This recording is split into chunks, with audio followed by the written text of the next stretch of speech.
Mas não está programado? Não. Tá.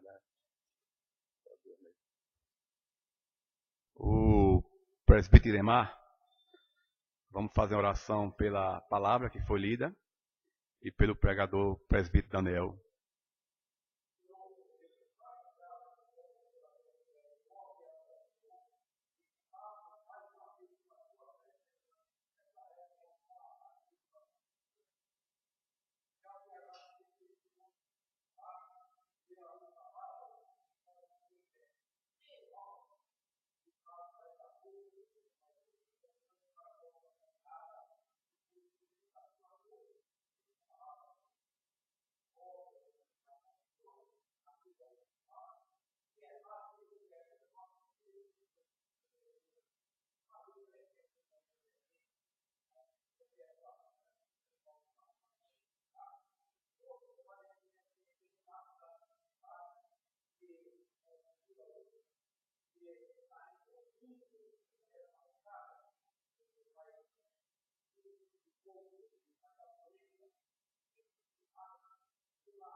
Irmãos, sabemos que o nosso pastor, ele foi cirurgiado, né? Fez uma cirurgia, mas graças a Deus ele se encontra muito bem. Margarete também trouxe a notícia que ele está muito bem. E vamos orar pelo nosso pastor para que ele se recupere rápido. E nesta noite, quem vai estar pregando é o presbítero Daniel, ao qual está responsável pela igreja. E eu convido o presbítero Daniel para trazer a palavra.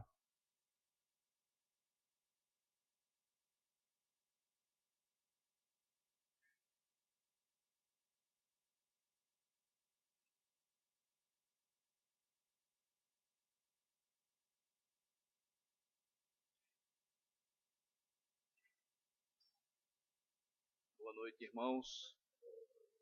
Que as ternas misericórdias do Senhor possa estar sendo derramada sobre todos. Antes de nós lermos o texto da palavra do Senhor, eu gostaria de fazer só um aviso rápido, senão eu esqueço. Dona Glaucia pediu para fazer no final do culto, mas de repente eu esqueço, vou fazer logo agora. Próximo sábado, que horas? 14 horas? 14h30, lá na casa de Dona Wanda, vai haver a reunião, primeira reunião da SAF, da Sociedade Auxiliadora Feminina, não é? É departamento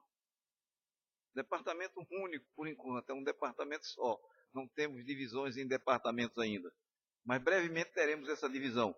Portanto, as senhoras estão se mobilizando na igreja e, como é praxe dessa sociedade, elas se reúnem em locais, geralmente na casa de uma pessoa, de uma relatora, e assim será a primeira no dia 9?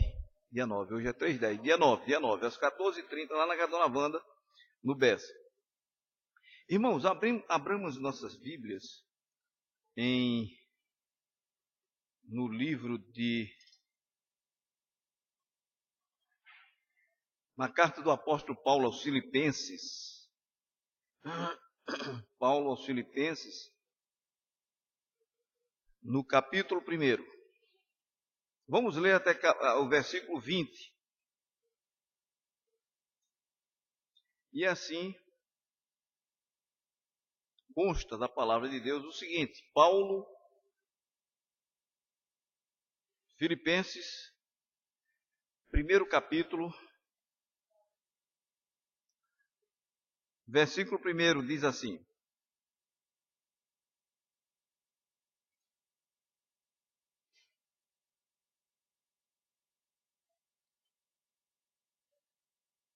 Paulo e Timóteo, servos de Cristo Jesus, a todos os santos em Cristo Jesus, inclusive bispos e diáconos que vivem em Filipos, graça e paz a vós outros, da parte de Deus nosso Pai e do Senhor Jesus Cristo. Versos 3: Dou graças ao meu Deus por tudo que recordo de vós, fazendo sempre com alegria súplicas por todos vós, em todas as minhas orações, pela vossa cooperação no Evangelho, desde o primeiro dia até agora. Estou plenamente certo de que aquele que começou boa obra em vós, há de completá-la até o dia de Cristo Jesus. Aliás, é justo que eu assim pense de todos vós, porque vos trago no coração, seja nas minhas algemas, seja na defesa e confirmação do Evangelho, pois todos sois participantes da graça comigo.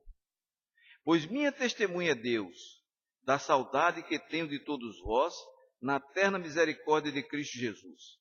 E também faço esta oração, que o vosso amor aumente mais e mais em pleno conhecimento e toda a percepção, para provardes as coisas excelentes e serdes sinceros e inculpáveis para o dia de Cristo, cheios do fruto de justiça, o qual é mediante Jesus Cristo, para a glória e louvor de Deus. Quero ainda, irmãos, cientificar-vos de que as coisas que me aconteceram têm antes contribuído para o progresso do Evangelho, de maneira que as minhas cadeias em Cristo se tornaram conhecidas de toda a guarda pretoriana e todos os demais, e a maioria dos irmãos, estimulados no Senhor por minhas algemas, ousam falar com mais desassombro a palavra de Deus. Alguns efetivamente proclamam a Cristo por inveja e porfia, outros, porém, o fazem de boa vontade. Estes por amor, sabendo que estou incumbido da defesa do Evangelho. Aqueles, contudo, pregam a Cristo por discórdia, insinceramente, julgando suscitar tribulação às minhas cadeias. Todavia, que importa?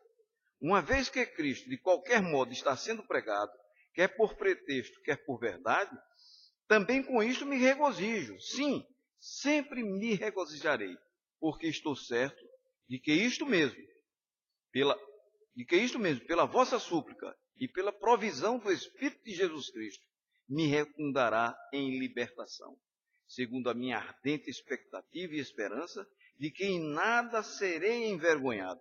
Antes, com toda a ousadia, como sempre, também agora será Cristo engrandecido no meu corpo, quer pela vida, quer pela morte.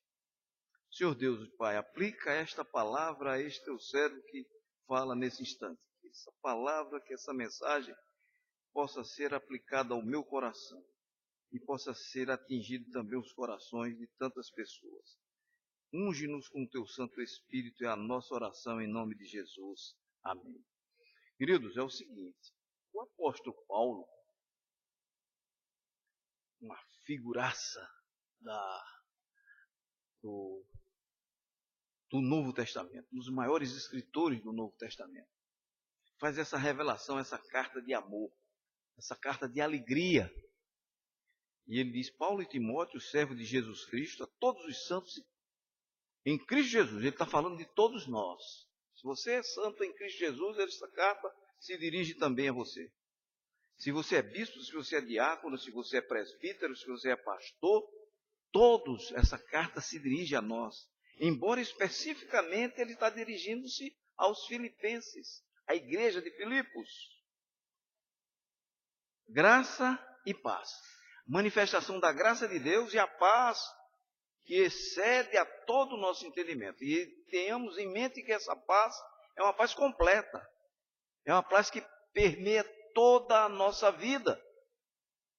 Não é somente a paz momentânea, mas toda a paz que toma conta de nós, dentro daquilo que nós entendemos que a paz de Cristo é a paz que excede a todo entendimento. Paulo está falando aqui, dou graças ao meu Deus por tudo que ele recorda de vós. O que é que Paulo se recorda? Todas as igrejas que Paulo plantou, ou de todas elas, essa foi a mais ligada ao apóstolo. Essa que nascida assim, num momento de extrema decisão e de aceitação do Espírito Santo. O apóstolo Paulo colocou na sua mente, colocou no seu juízo, que iria pregar na Ásia. Ele estava destinado a ir à Ásia. E de repente, uma visão lhe toca e o Espírito Santo chega até ele e diz: olha, não é por aí que eu quero que você vá.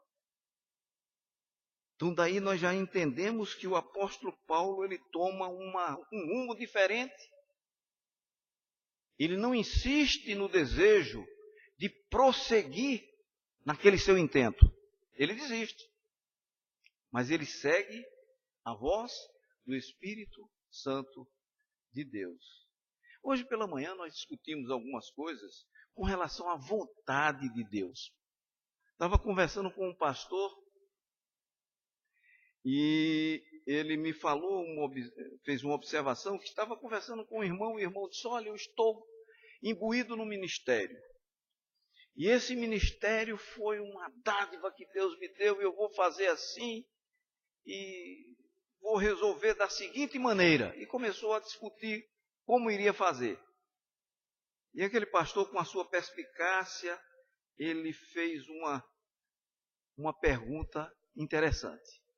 Que não tinha nada a ver com aquele desejo daquela pessoa de prosseguir na pregação do Evangelho. Ele perguntou: o irmão é dizimista? O irmão é dizimista? E aquele irmão disse: não, não sou. Ele disse: então, você não está ouvindo a voz de Deus. Não está ouvindo a voz de Deus. Porque a voz de Deus objetiva manda dizimar.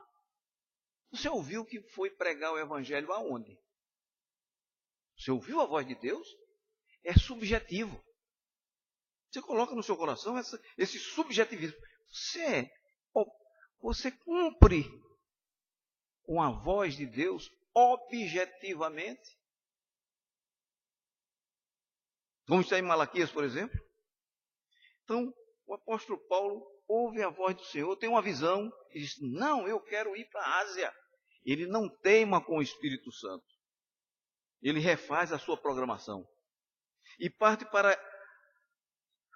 por ordem do Espírito Santo. Ele vai para um outro caminho, acompanhado de Silas, de Timóteo, e acompanhado também de Lucas, aquele narrador impressionante da vida do apóstolo Paulo. E ele vai abrir novos campos missionários. Mas a visão de Paulo agora não é mais a visão da Ásia. Ele vai para a Europa. E aí nós temos em Atos, no capítulo 16, Atos capítulo 16, no versículo 12, e diz assim: e dali, já no versículo 6, nós encontramos em Atos que diz assim: e percorrendo a região frígio-gálata, tendo sido impedidos pelo Espírito Santo. Prestem bem atenção, irmãos. Paulo foi impedido pelo Espírito Santo. Impedido de quê?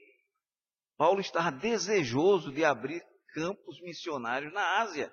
Foi impedido de pregar a palavra na Ásia. Defrontando Mísia, tentaram ir para a Bitínia, mas o Espírito de Jesus não o permitiu. E tendo contornado Mísia, descer a Troade. E aí nós vamos para o versículo 12. E dali a Filipos, cidade da Macedônia, primeira do distrito e colônia. Nessa cidade permanecemos algum dia. Isso é relato em Lucas. no livro de Atos. Portanto, esse é uma cidade, esse é um campo missionário aberto pelo apóstolo Paulo, com Silas e Timóteo, em que ele vê claramente a manifestação da vontade do Espírito Santo de Deus. Ninguém mandou, foi o Espírito Santo de Deus que mandou Paulo abrir aquela porta. E é uma porta vitoriosa. Mas é uma porta que Deus abre.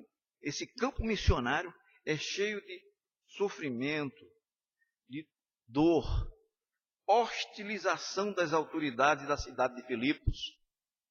Veja que às vezes parece um contraditório.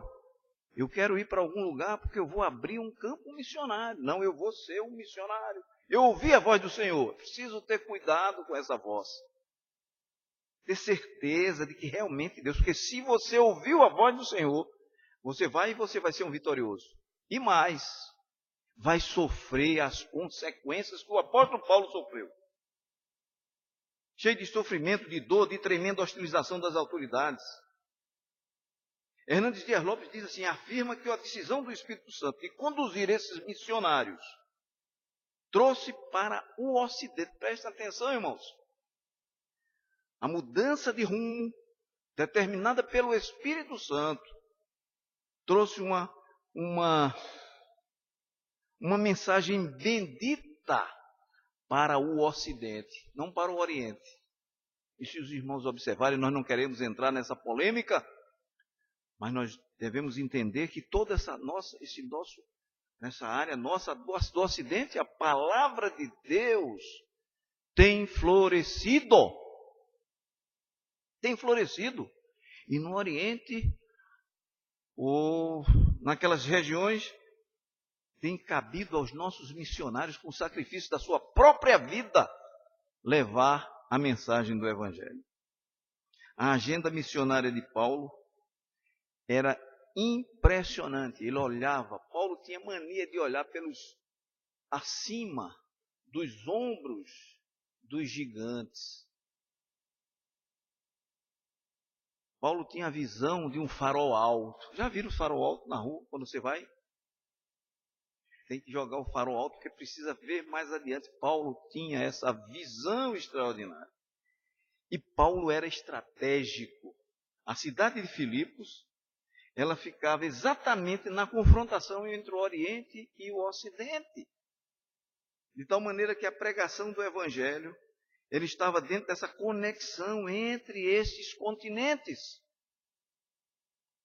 E é interessante que Filipe da Macedônia, quando nomeou aquela cidade de Filipe da Macedônia, quando ele assim o fez, ele o fez exatamente porque havia aquela importância entre estas grandes áreas ocidentais e orientais. Do ponto de vista humano, a igreja nasceu com pregação, oração e comprometimento sacrificial. E assim nós vimos que na conversão de Lídia, se os irmãos ainda abrirem no versículo 16, no capítulo 16 do livro de Atos,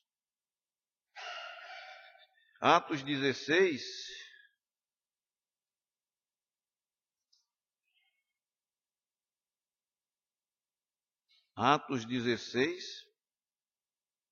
de 13 a 14, diz assim, certa mulher, chamada Lídia, da cidade de Tiatira, vendedora de púrpura, temente a Deus, nos escutava.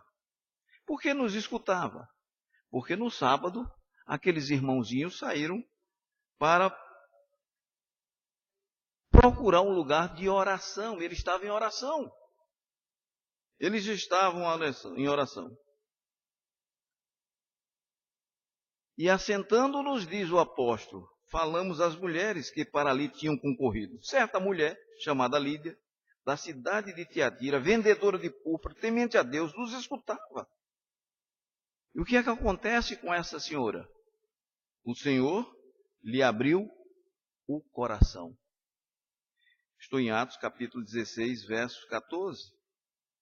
Para atender às coisas que Paulo dizia. Para entender também as coisas que Paulo dizia.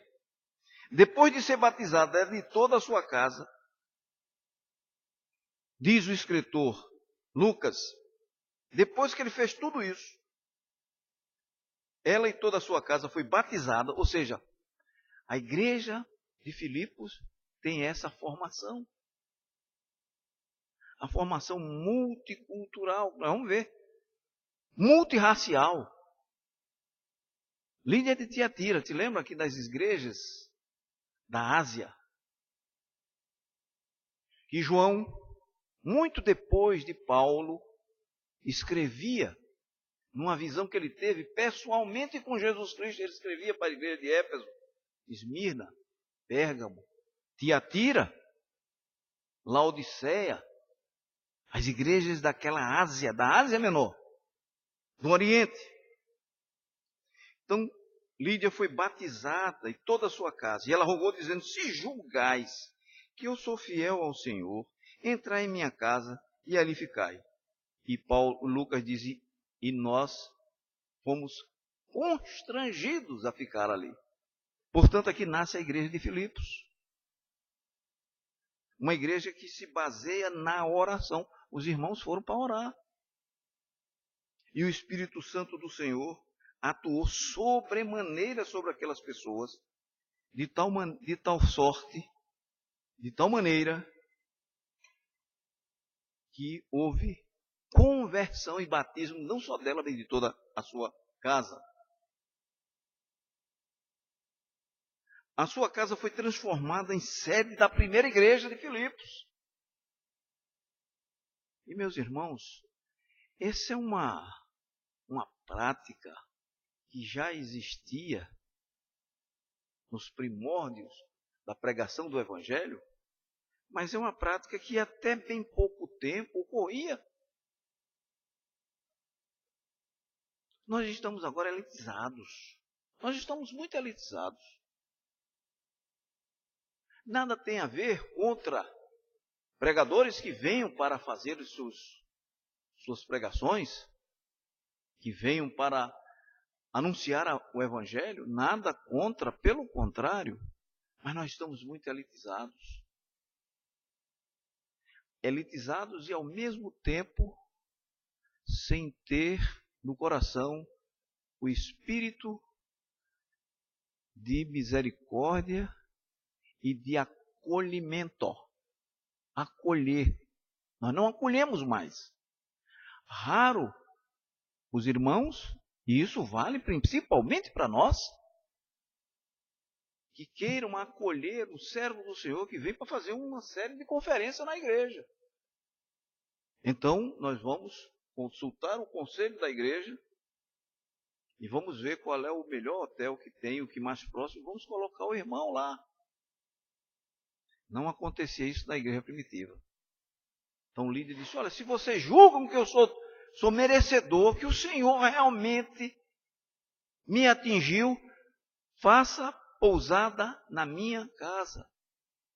Isso é uma prática que aconteceu até bem pouco tempo. Muitos irmãos ainda hoje, vários irmãos ainda hoje, têm a alegria de acolher em sua casa aqueles que anunciam a pregação do Evangelho do nosso Senhor Jesus Cristo. A sua casa foi transformada em igreja. Mas essa igreja, como Paulo passou muitas dificuldades nela, chamada com o Espírito Santo para passar dificuldade. Mas o fim é glorioso. Essa igreja também teve um problema sério. É que nesse campo missionário, houve também a libertação de uma jovem possessa. Atos 16, 18. Atos 16, de 16 a 18. Vejam a narrativa. Aconteceu que, indo nós para o lugar de oração, eles saíram para orar. Apareceu nos saiu ao encontro uma jovem possessa de espírito adivinhador. Espírita. Um espírita. A qual, adivinhando, dava grande lucro aos seus senhores. Adivinhadora que dava lucro aos seus senhores. Interessante essa narrativa. Seguindo a Paulo e a nós, clamava dizendo: estes homens, eles são servos do Deus Altíssimo e vos anunciam o caminho da salvação. Deus também é o Deus de Satanás. Nós aprendemos hoje de manhã que quem agencia para nós, não para nós, mas para Deus, quem agencia a ira dele é o Satanás. Então Satanás toma conta dessa jovem, mas reconhece que aqueles que anunciam a palavra de Deus, eles realmente são servos do Deus Altíssimo. E aí o que é que acontece logo a seguir? Dessa liberdade, libertação dessa possessão.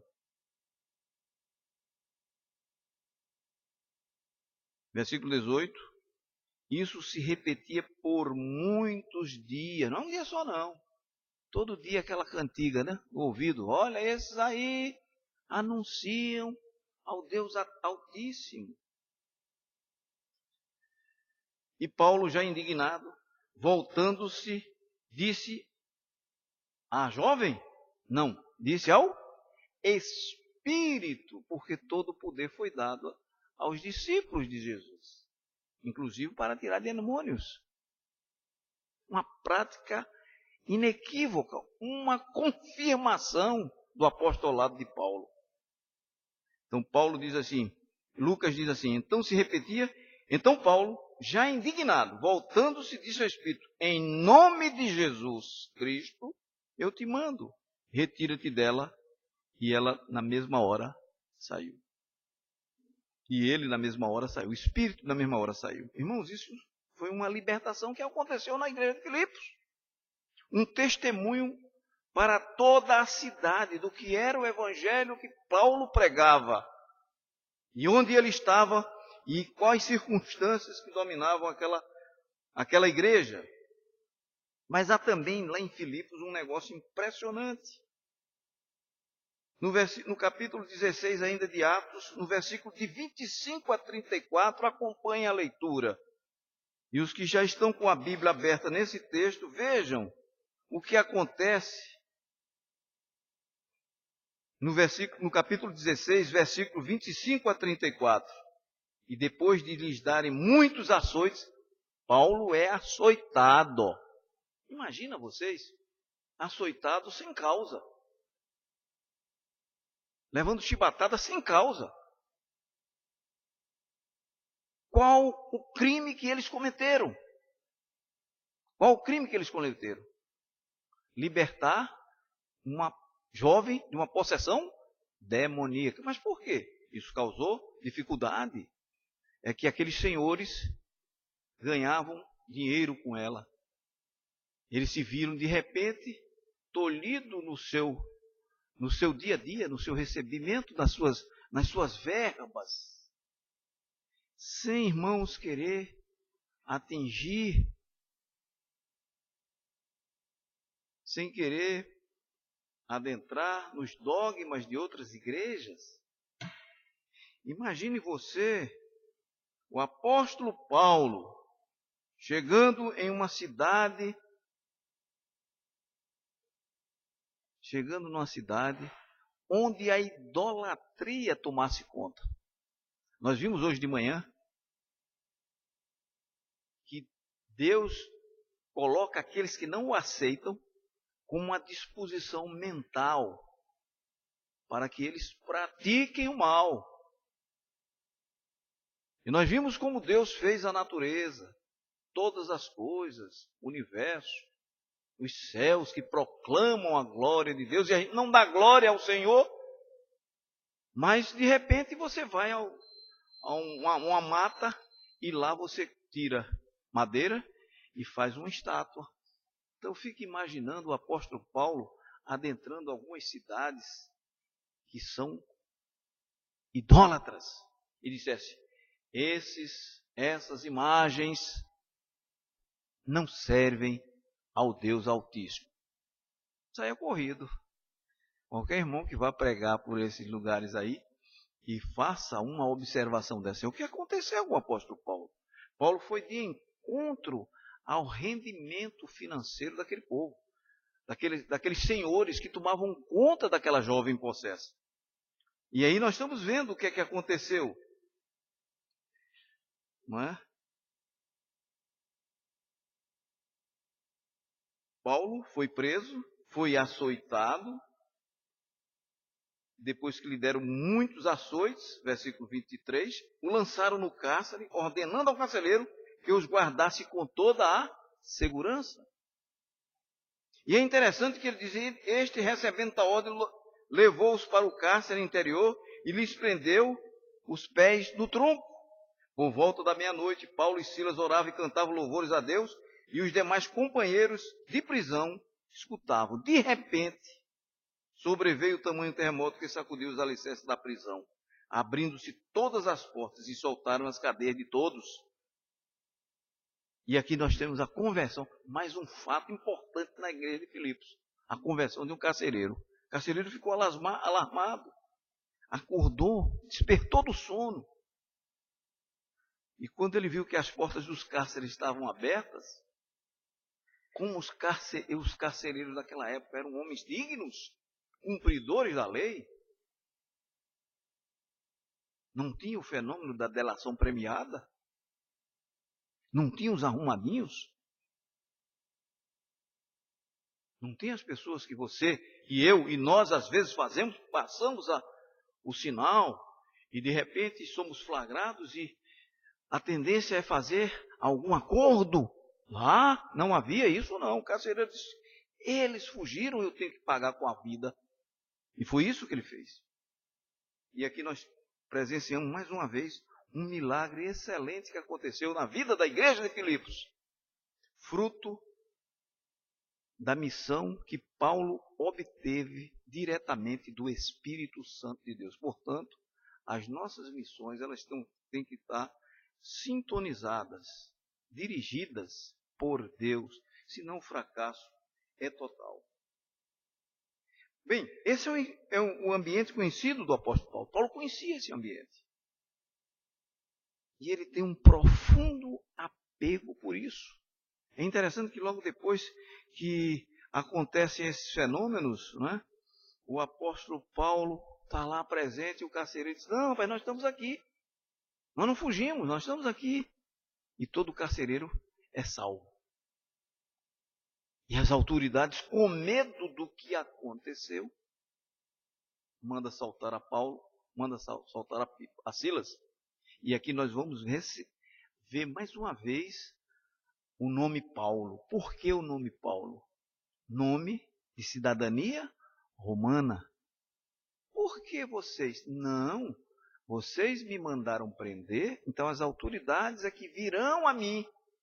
Não os carcereiros, as autoridades que nos prenderam injustamente, porque nós somos cidadãos romanos. Irmãos, e é nesse aspecto aí que Paulo está, preso agora na cidade de Roma.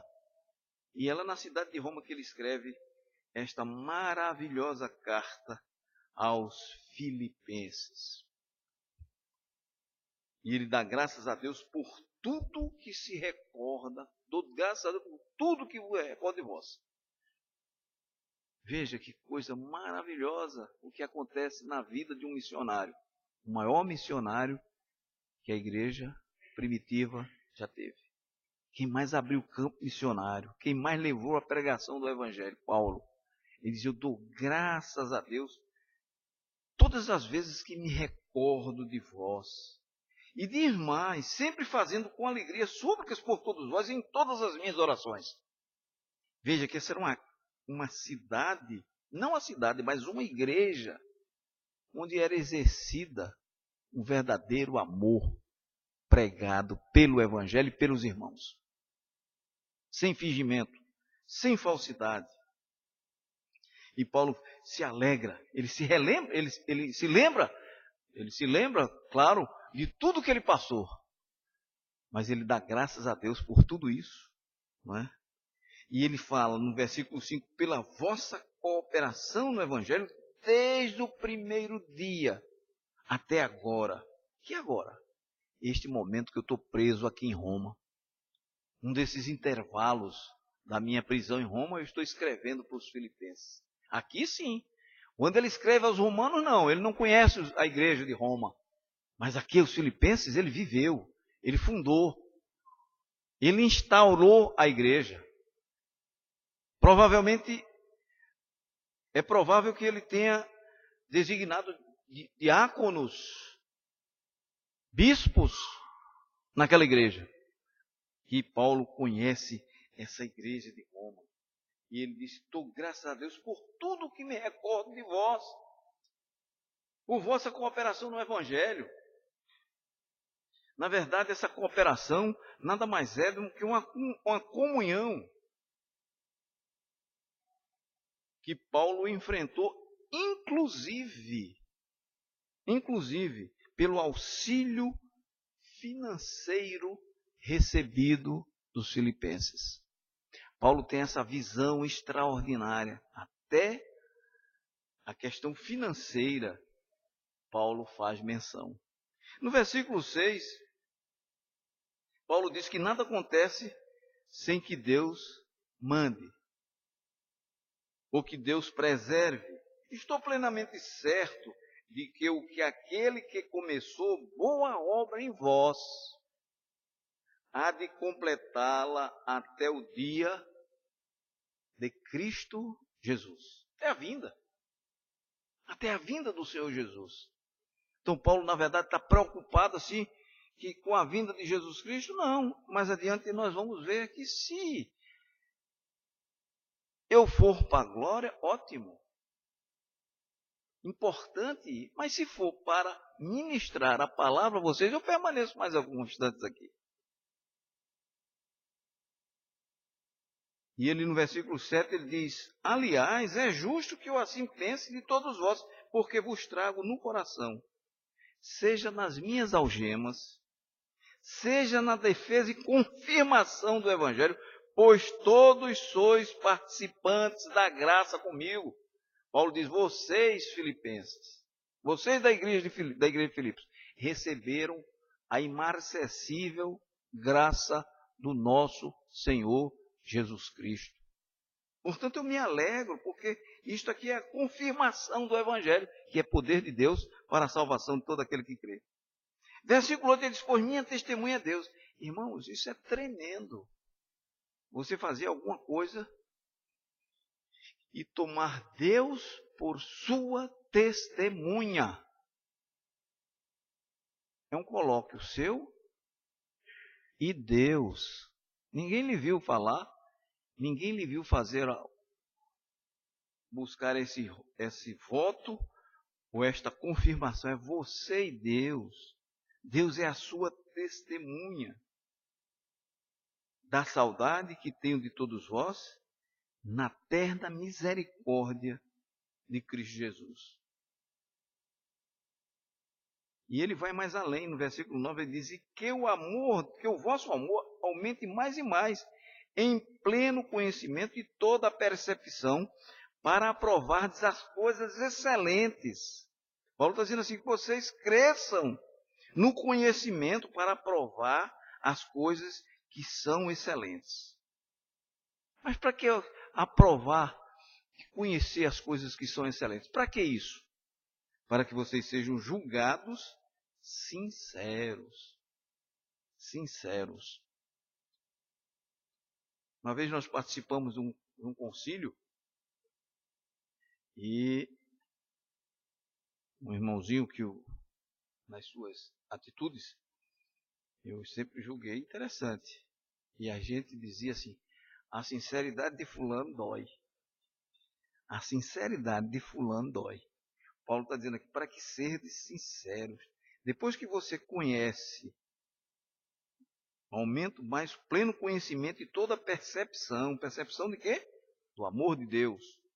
conhecimento da palavra, para serdes aprovados, para aprovardes as coisas e serdes sinceros e sem culpa para o dia de Cristo. Chega lá aprovado como obreiro que não tem que se envergonhar, mas que sabe manejar bem a palavra da verdade, cheio do fruto de justiça, o qual é mediante Jesus Cristo para a glória e o louvor de Deus. E aqui no versículo 12, Paulo faz uma descrição maravilhosa. Quero ainda, irmãos, cientificar-vos, dar ciência a vocês, de que as coisas que me aconteceram têm contribuído para o progresso do Evangelho. Eu imagino Paulo preso e o soldado romano que tinha que ficar. Soldado romano amarrado assim. Paulo pregando o Evangelho. Paulo pregando o Evangelho. De maneira que as minhas cadeias em Cristo se tornaram conhecidas de toda a guarda pretoriana. A pessoa, os guardas, eu não sei, o turno. Pode ser feita uma pesquisa, mas e os turnos dos guardas? Vai que nós tivéssemos 4 turnos, 6 horas cada. Eram 4 guardas ouvindo falar de Jesus Cristo. E ele diz assim, toda a guarda, uma guarda pretoriana, elite da soldadesca romana, e dos demais, e a maioria dos irmãos, inclusive aqueles que estavam nas catacumbas de Roma, perseguidos, estimulados no Senhor por minhas algemas. Veja que descrição maravilhosa do apóstolo. Por minhas algemas, ousam falar com desassombro. Tem mais assombro. Porque para ele, Paulo, viver é Cristo. Morrer é lucro. E eles começaram a entender que essa mensagem de Paulo é verdadeira. Então eles ficavam desassombrados de pregar o Evangelho. Não é? Alguns efetivamente proclamam a Cristo por inveja, porfia, outros, porém, o fazem de boa vontade. Aqui o apóstolo Paulo, na realidade, ele está fazendo uma análise de alguns que pregavam o Evangelho. Alguns pregam o Evangelho até por bajulação. Hoje, não sei como é que está, nós estamos com um problema sério na ética.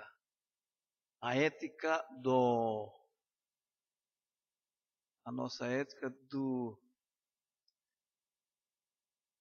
bem educados, não é? Politicamente corretos. Isso é uma falácia. Isso é para a gente fugir. É porque a gente está assombrado com a pregação genuína do Evangelho. Veja que estes aqui, ele, Paulo, preso, era desassombrado. A pessoa, Paulo, dizia, eu vou falar corretamente, eticamente. Tem uma ética para falar aos romanos. Olha, Kyrios é o Senhor, não é César. Kyrios é o Senhor, não é César. Preciso ter coragem. É preciso ter consciência de que o Deus que ele serve é o seu Senhor. Porque senão ele ia ser tragado. E como efetivamente foi. Porque a partir do ano 64, Nero, com aquela loucura dele, já existindo muitos cristãos em Roma, muitos judeus ali em Roma, se desencadeia aquela grande perseguição.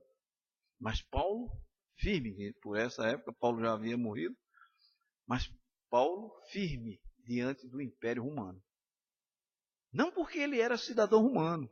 Ele, como cidadão romano, evidentemente, ele tinha as prerrogativas de ser julgado segundo a lei de Roma. Coisa que lhe seria negada se ele ficasse em Jerusalém, porque aqueles que mataram Jesus Cristo iriam agir da mesma maneira. Lembram de que João, escrevendo o seu evangelho, quando os escribas e fariseus mandam os soldados prender a Jesus, os soldados voltam e dizem, não, mas nós não encontramos nada que acusar a ele. Nada. E se vocês também, como se vocês dissessem, vocês também estão sendo levados por essa conversa deste homem?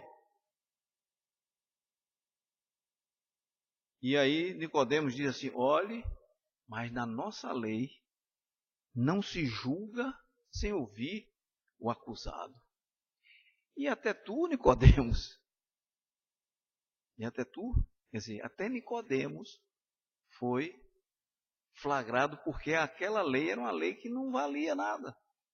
O interesse era matar o evangelho, ou fazer com que o evangelho do nosso Senhor Jesus Cristo fosse abafado. No início com o próprio Cristo e depois com os apóstolos especificamente, como estamos falando do apóstolo Paulo. Portanto, irmãos, essa é uma carta que nos encoraja, que nos dá alegria de vivermos na expectativa e na esperança de que nós, pela pregação ousada do Evangelho, Cristo vai ser servido nos nossos corpos.